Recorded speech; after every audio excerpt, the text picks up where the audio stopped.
Ya, kembali ke pelajaran kita. Kali ini kita akan belajar bagaimana teknik mencegah blunder. Jadi bagaimana cara meminimalkan resiko blunder pada setiap permainan Anda. Ya, bab ini sangatlah penting karena blunder adalah faktor yang menyebabkan kita kalah. Ya, mari kita mulai dengan menjelaskan sebab-sebab blunder terlebih dahulu. Blunder disebabkan karena pemain hanya fokus pada rencananya atau hanya fokus pada langkahnya sendiri dan mengabaikan rencana langkah lawan. Ya, sebenarnya apa blunder itu? Blunder itu adalah langkah buruk yang menyebabkan Anda kalah atau menyebabkan Anda mendapat posisi yang sangat buruk. Ya, bagaimana cara mencegah blunder? Ya, cara mencegahnya adalah setiap kali setelah lawan melangkah, Anda harus bertanya pada diri Anda. Pertama, apa tujuan dari langkah tersebut? Kedua, buah catur yang dilangkahkan tersebut mengancam apa? Ketiga, apa yang akan dilakukan lawan pada langkah selanjutnya? Ya, sekali lagi, setelah lawan melangkah, Anda harus bertanya pada diri Anda, apa tujuan dari langkah tersebut? Kedua, buah catur tersebut mengancam apa? Dan yang ketiga adalah, apa yang akan dilakukan lawan pada langkah selanjutnya? Ya, jadi ingat, setiap kali langkah lawan Anda melangkah, jangan pikirkan langkah Anda sendiri. Jangan pikirkan langkah Anda dulu. Pikirkan langkah lawan terlebih dahulu. Ya, jadi proses pencegahan blunder adalah pertama, ketika lawan selesai melangkah, perhatikan langkah lawan tersebut. Pahami tujuan dan ancaman langkah lawan. Kemudian baru pikirkan langkah Anda. Jika langkah lawan mengandung ancaman, maka temukan langkah balik mengancam atau temukan serangan balik atau ancaman balasan. Tentunya yang lebih berbahaya. Atau jika tidak memungkinkan atau memang ancaman tersebut sangat berbahaya, maka Anda harus bertahan atau menanggulangi ancaman tersebut. Keduanya tergantung pada posisi yang terjadi dan harus dengan perhitungan yang tepat. Namun jika tidak ada ancaman, maka jalankan rencana Anda. Ya, perhatikan posisi yang terjadi di sini. Pada posisi di sini putih giliran melangkah. Dan pemain putih melangkahkan benteng F ke C1. Ya, jika Anda sebagai pemain hitam, maka prinsip pertama, pikirkan apa maksud dan tujuan langkah benteng F ke C1 ini. Apa tujuannya? Kedua, mengancam apa benteng F ke C1 ini? Dan yang ketiga, apa yang akan dilakukan putih pada langkah selanjutnya? Ya, pada posisi ini kita tahu bahwa tujuan putih melangkahkan benteng F ke C1 adalah untuk menempatkan benteng pada lajur C. Sehingga putih dapat memanfaatkan posisi menteri yang berada juga pada lajur C.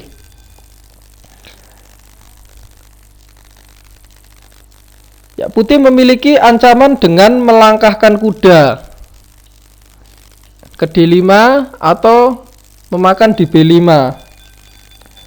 Yang mana jika di sini kuda melangkah, maka benteng di C1 akan langsung menyerang menteri. Tentu saja pada langkah selanjutnya putih berencana akan melangkahkan kuda kali B5 untuk mengambil keuntungan materi di sini.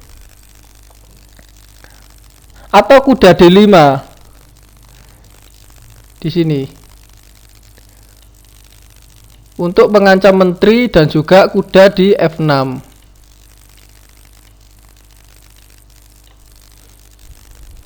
Ya. Inilah tujuan hitam yang harus disadari oleh putih. Oleh karena itu hitam harus melangkahkan menteri ke E7 untuk memindahkan menteri dari lajur yang dikuasai benteng putih. Kemudian putih melangkahkan benteng ke C2. Ya, dengan maksud menyiapkan langkah benteng A ke C1 pada langkah selanjutnya. Ya, hitam melangkahkan D5. Ya, untuk menyerang petak pusat putih. Putih mengambil pion dengan kuda kali D5, dan E kali D5. Ya, ini adalah pengorbanan pion sementara untuk hitam karena kini putih memiliki banyak pion lemah dan hitam akan mengambil materinya kembali nanti. Langkah berikutnya adalah F6. Karena di sini kita tahu pion E5 terancam dan putih melangkahkan menteri ke E4. Ya, coba perhatikan langkah menteri ke E4 ini. Ya, apa maksud dari langkah menteri E4 ini? Ya, ide dari putih adalah memajukan pion ke D6 pada langkah selanjutnya, yang mana bertujuan melakukan serangan ganda, yaitu menyerang menteri hitam di E7 sekaligus mengancam benteng yang ada di A8. Oleh karena itu hitam harus memikirkan langkah jawaban.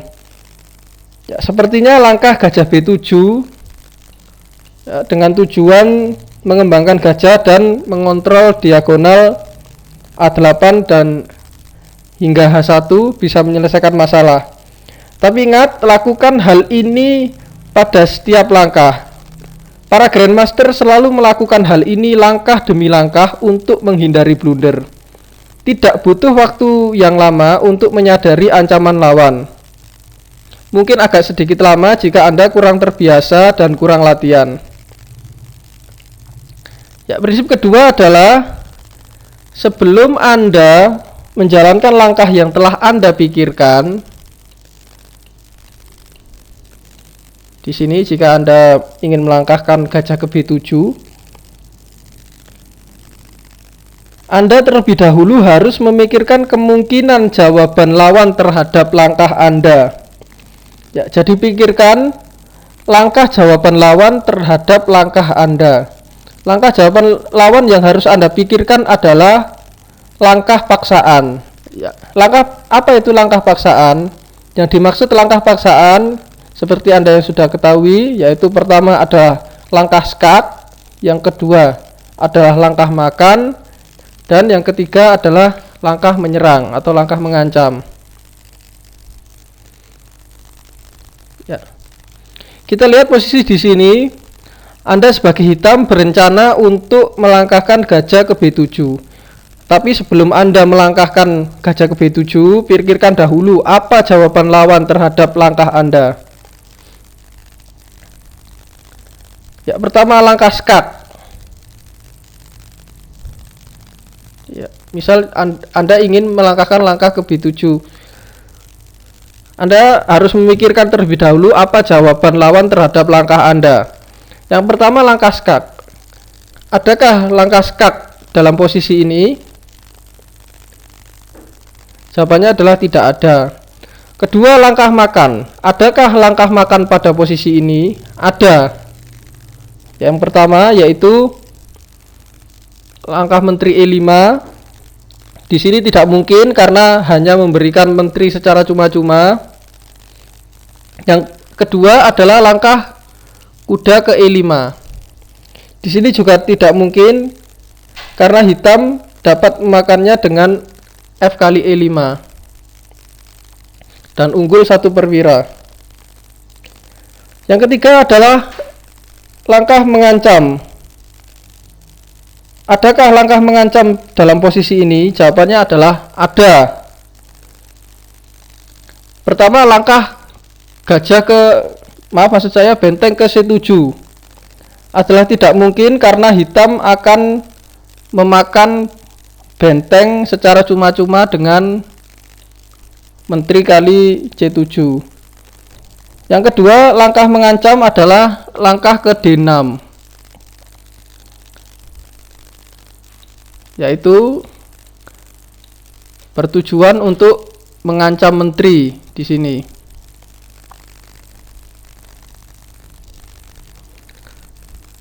Yaitu mengancam menteri di E7 dengan langkah D6 dan juga mengancam gajah di B7. Langkah D6 ini harus Anda hitung dengan tepat. Kita tidak bisa memakan pion di D6 karena gajah di B7 terancam oleh menteri. Jadi setelah langkah D6 maka gajah kali E4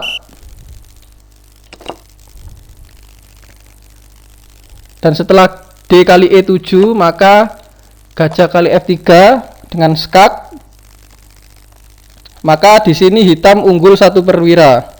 Oleh karena itu langkah jawaban dari putih D6 tadi adalah langkah yang keliru. Ya.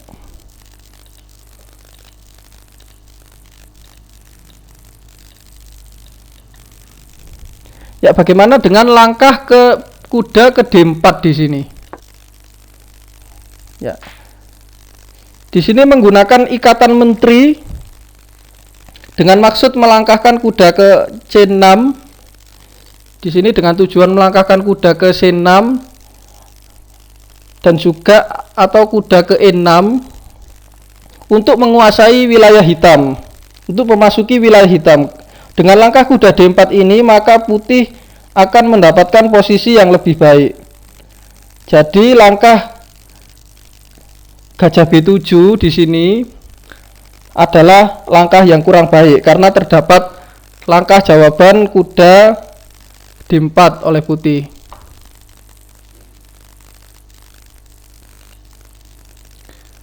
Ya, kita kembali. Ya, oleh karena itu di sini tadi sudah saya jelaskan bahwa langkah gajah B7 adalah langkah yang buruk. Oleh karena itu hitam melangkahkan menteri F7 untuk memindahkan menteri dari lajur E, yang mana dapat dimanfaatkan kuda untuk pergi ke petak D4 dan memasuki wilayah hitam dengan kuda ke E6 atau kuda ke C6. Putih menjawab dengan benteng ke C1 untuk menumpuk bentengnya menguasai lajur C. Pada posisi ini hitam memiliki 2 langkah menyerang, yaitu langkah menteri H5 dan juga gajah ke B7 di sini. Menteri ke H5 bermaksud untuk menyerang pion H3, gajah B7 bermaksud untuk menyerang pion di D5.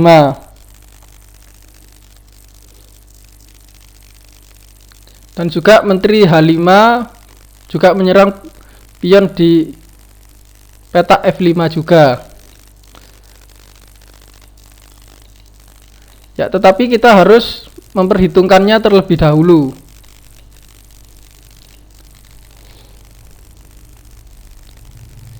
Ya, pertama kita perhitungkan langkah menteri H5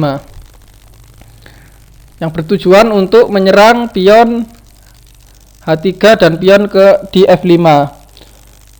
Ya, langkah ini kelihatannya bagus, tetapi sebelum melangkahkannya Anda harus berpikir mengenai langkah jawaban putih, yaitu langkah paksaan. Dalam hal ini langkah menyerang yaitu langkah G4. Anda lihat di sini bahwa cara berpikir seperti ini tidak membutuhkan banyak waktu karena lawan hanya memiliki 1 atau 2 kemungkinan langkah menyerang dan Anda bisa mengetahuinya dengan jelas. Jadi setelah langkah G4 ini maka putih menjawab dengan menteri H3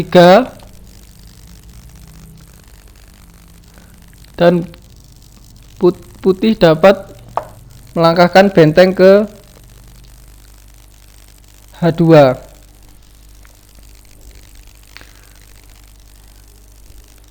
Ya, di sini posisi yang terjadi terlihat sangat berbahaya untuk hitam karena menteri hampir terperangkap dan buah catur putih sangat aktif. Misalkan setelah benteng ke C7 di sini, maka putih sangat mendominasi permainan. Seluruh buah caturnya aktif dan memiliki ancaman langkah D6 pada langkah selanjutnya.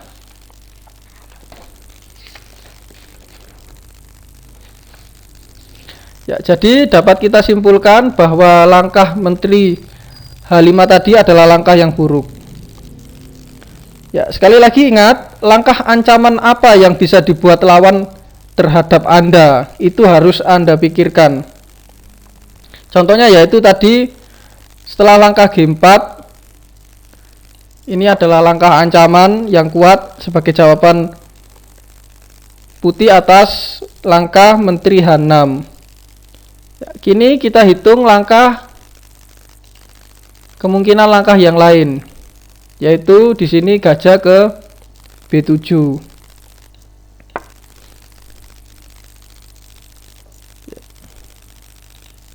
Ya, di sini gajah ke B7.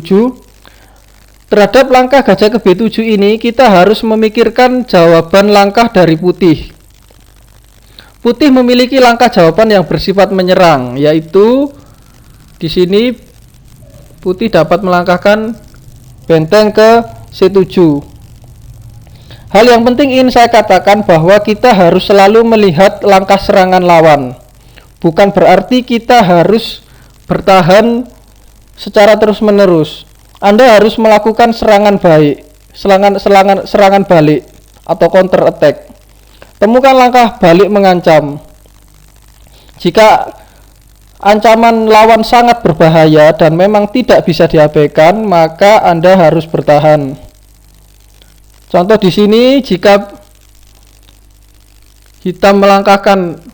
putih melangkahkan benteng ke C7, mengancam menteri di F7, dan juga benteng, maksud saya gajah di B7 dan juga menteri di F7, maka kita tidak perlu takut pada langkah ini. Kita harus menghitungnya dan memikirkan langkah balik mengancam, yaitu benteng A ke C8, yang mana setelah benteng kali F7, maka hitam dapat memakan benteng putih di C1 dengan skak, dan kemudian memakan benteng di F7 di sini. Di sini hitam mendapatkan 2 benteng ditukar dengan 1 menteri, yang mana pada posisi ini benteng lebih kuat, 2 benteng lebih kuat, dan hitam memiliki posisi menang. Jadi setelah langkah benteng kali C8 di sini, putih tidak memakan menteri di F7 tetapi melangkahkan benteng kali C8, dan hitam melangkahkan gajah kali C8. Posisi hitam bagus dan tidak memiliki kelemahan, sedangkan putih memiliki beberapa kelemahan. Kita tidak akan membahas game ini sampai selesai, tetapi game ini sebagai praktek kita bagaimana cara mencegah blunder. Ya. Saran yang lain adalah sesekali coba Anda melihat atau memandang ke arah sekeliling Anda saat bermain catur. Mengapa? Karena setelah cukup lama memandang papan catur dan setelah berpikir keras, kita akan kehilangan konsentrasi dan terlalu tegang, dan juga kadang menjadi jenuh. Dan untuk menyegarkan otak dan konsentrasi kita, maka kita bisa memandang ke sekeliling Anda sambil minum air dingin atau minuman lainnya. Saya sarankan Anda minum minuman yang menyegarkan untuk meningkatkan konsentrasi Anda. Ini adalah cara para Grandmaster untuk mempertahankan performanya.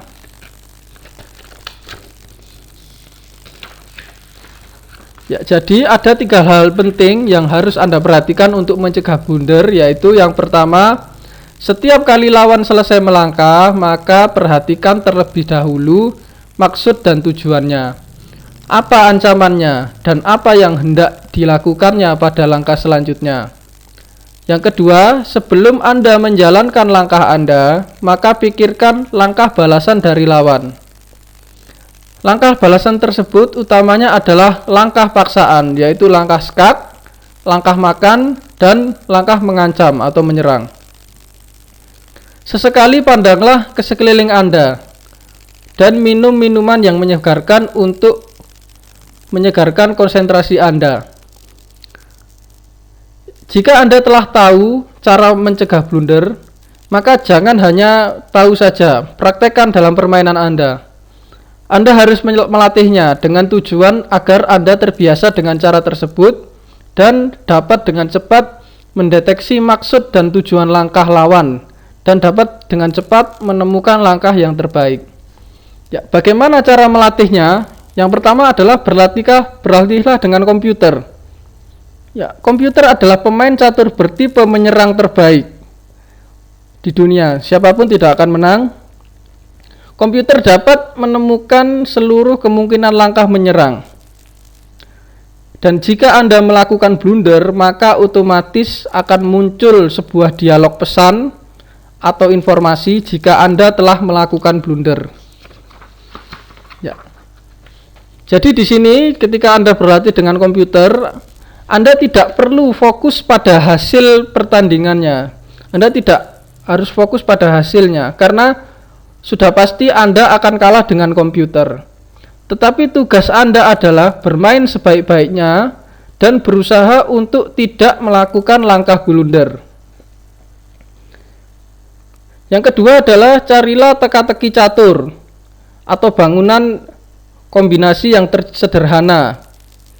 Lihatlah bangunan tersebut dari pihak yang berlawanan. Misal, jika pada bangunan itu tertulis putih giliran melangkah, maka Anda harus melihat bangunan itu dari sisi pemain hitam.